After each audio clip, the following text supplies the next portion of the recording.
બધા ધંધા ખોલે છે તો પૂરી સેન્ટરો પર પૂરા ઉભા કરો ને। અમારા લોકો અહીંયા 30 તારીખથી આજે 4-4, 5-5 દિવસથી ધક્કા ખાય છે। કેમ તમને ખબર નથી પડતી? પણ આપણે દરરોજ કરીએ છીએ। દરરોજ કરો। સરકારને તમે કહો ભાઈ અહીંયા કેન્દ્ર નથી ચાલતા, એ સરકારને વાત કરો। જો મામલતદાર શ્રી આ લોકોને તમે જ રેશન કાર્ડ આપ્યા છે, બરાબર છે? સરકારે જ રેશન કાર્ડ આપ્યા છે, તેને કેવાયસી કરવાના 2 મહિનાથી આ લોકો ધક્કા ખાય છે।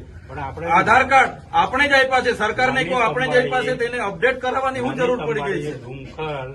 ICDS તમારે ડીડીયાપાડામાં કેટલા કેન્દ્રો ચાલે છે પૂછો અમને। ડીડીયાપાડામાં આપણે ICDS માં 2 ચાલે છે ને એક અહીંયા। પોસ્ટમાં કેમ નથી ચાલતું? BSNL માં કેમ નથી ચાલતું? ભાઈ તમારી જવાબદારી નથી? એને પૂછ્યું છે, બોલાવો એ લોકોને। નથી કેમ ઓપરેટર નથી? તો એની વ્યવસ્થા કરો, સરકારને વાત કરો। ચાલો ઉપર આ લોકો 2-2 વાગ્યાથી આવેલા છે। કેટલા જણ 2 વાગ્યાથી છે ભાઈ?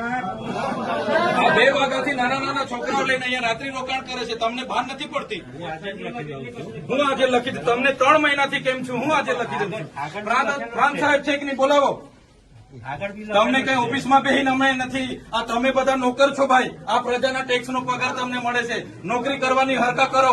પ્રાંત અધિકારીને બોલાવો ભાઈ। 4 વાર તો મેં કીધું છે તમને। હું સંકલનમાં લખીને પૂરું કરવાનું છે, એને ફોલોઅપ કેમ નથી લેતા તમે? ઓપરેટર નથી તો મૂકો ને તમે। ઓપરેટર મેં મૂકવા આવીશ। એમાં એવું છે ઓપરેટરમાં એ લોકો પ્રાંત અધિકારીને બોલાવો। એ લોકો પરીક્ષા લે, પરીક્ષાનો પાસ થાય પછી ઓપરેટર। તો ત્યાં સુધી અમારા લોકો અહીંયા ધક્કા ખાવાના છે। નોટબંધીમાં 2 વર્ષ સુધી લાઈનો પર લાગ્યા, અહીંયા જાતિના દાખલા પર મહિનો લાઈન પર લગવાનું। કીધું કામ કરવાનું હોય ને તો કરો, નહીં તો ચાલતી પકડો તાળા મારી દઈએ અમે તમારી મામલતદાર કચેરીને। બંધ કરી દો। આ 29-30 તારીખના લોકો છે, 30 તારીખથી કોણ આવે છે ભાઈ? આ બધા 4-4, 5-5 દિવસથી તમને ભાન નથી પડતી? ટ્રાન્સફર અહીંયા વ્યવસ્થા કરવાના તો હરકા કરો। હા, કેમ નથી વ્યવસ્થા? કેટલી વાર કીધું છે તમને કેવાયસી ની અહીંયા કેન્દ્ર ઉભા કરો? ભાન નથી પડતી તમને? અનાજ માટે પરમ દિવસે અહીંયા તમારા સસ્તા અનાજના દુકાનમાં છેલ્લા 2 દિવસે અનાજ આપવાનું ચાલુ કરો છો। આખો મહિનો હું ધંધા કરો છો? પુરવઠા અધિકારી કોણ છે? પુરવઠો તમે 28 તારીખે કેમ આપ્યો? આખું મહિનું શું કરતા હતા તમે? 29-30 તારીખે અમારા લોકો અહીંયા ડેડિયાપાડામાં લાઈન પર હતા 5 કિલો ચોખા માટે। આ તમારી બધી સરકારમાં વાત કરો। હા, આ કેવાયસી ના નામે, બરાબર? આ રેશન કાર્ડ તમે જ આપ્યા છે, એને હું કેવાયસી કરાવીને અમે શું સાબિત કરવાના છો?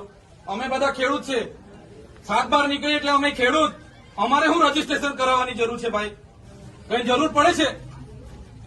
એટલે આ બધા ધંધા બંધ કરો। અમારા લોકો છે ને નોટબંધીમાં કેટલા મરી ગયા, અહીંયા કોરોનામાં કેટલા મરી ગયા।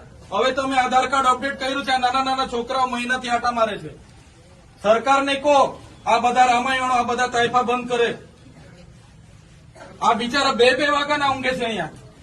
શું ધંધા કરો છો તમે? કેન્દ્ર ઉભા કરો ને। તમારું અહીંયા પોસ્ટનું કેન્દ્ર નથી ચાલતું, BSNL નું નથી ચાલતું, ICDS માં 40 જણના કાઢે છે। શું કરવાનું અમારે બોલો? અહીંયા તમારે આખો દિવસ 40 જણના કૂપન જણને આપે છે। કેટલા જણને કૂપન આપે છે? અહીંયા અભિહાલ શું કરવાના છો નક્કી કરો। કલેક્ટરને બી ફોન કરું છું, બાકી તાળા મારી દઈએ હમણાં તમારી પ્રાંતને બી, મામલતદારને બી બંધ કરી દો। સર્વર નહીં ચાલતું હોય, ફરવર નહીં ચાલતું હોય તો કેવું ને સરકારને? આ બધી નાટક શું કરવા, રામાયણ શું કરવા કાઢે છે? સર્વરોની પહેલા વ્યવસ્થા કરો, પહેલા સર્વરો કરો, કેન્દ્રો ઉભા કરો, પૂરતા ઓપરેટરો રાખો, પછી આ બધી સિસ્ટમ બહાર પાડો। પહેલા સિસ્ટમ બહાર પાડો તો અહીંયા લોકો અટવાય છે। રાતે હિયાળામાં નાના પોયરાઓને લઈને આ લોકો ઊંઘે છે। તમે હમણાં વાત કરો, કલેક્ટર શ્રી સાથે વાત કરો, સરકારમાં વાત કરો, બાકી હું ટાળા મારી દઈશ હમણાં। બધા બહાર નીકળો। કેટલી વાર કીધું છે તમને? સંકલનમાં 2 વાર કીધું, જિલ્લા સંકલનમાં 2 વાર કીધું, કઈ ભાન નથી પડતી તમને? અધિકારીઓ થઈને હું ચાલે છે? જિલ્લા સંકલનમાં તમને 2 વાર કીધું કે નહીં? તાલુકા સંકલનમાં તમને 2 વાર કીધું।